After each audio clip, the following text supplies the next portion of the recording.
The Scots pine, Scotch pine, or Baltic pine, Pinus sylvestris.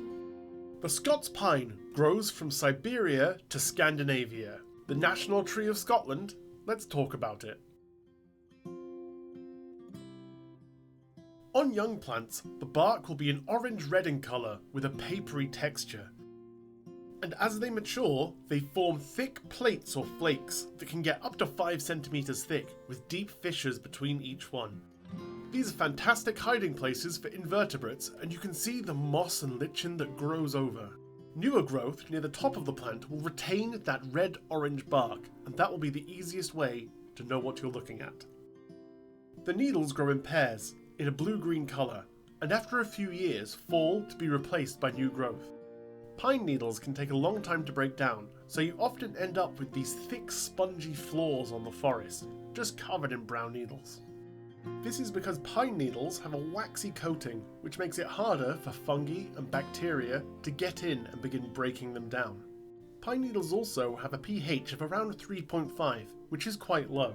This makes it even more difficult for microorganisms and bacteria to get in and break them down. This is how you end up with such a large amount covering the entire floor where there are many pine trees present. Scattered in with the needles, you can often find the small diamond-shaped cones in various states of decay. You can tell this one's not mature because of its green colour. Maybe the wind knocked it down. Growing on average to 120 feet, they really do make a striking woodland.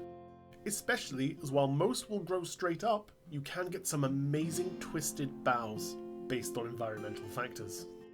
The once extensive Caledonian pine forests of the Scottish Highlands spread over much of northern Scotland, though these vast woodlands are much diminished due to overgrazing and overcutting.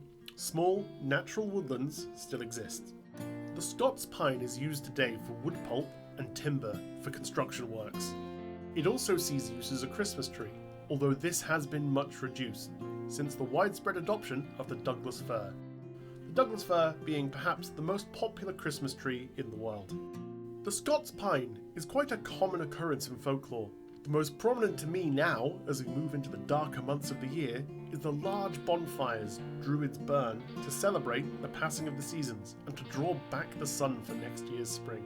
I'm sure the high resin content in the wood helps it burn all the brighter.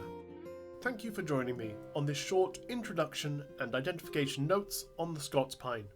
If you have any questions or any other videos you'd like to see, please let me know in the comments. And if you want to see more in general, please subscribe. Bye for now.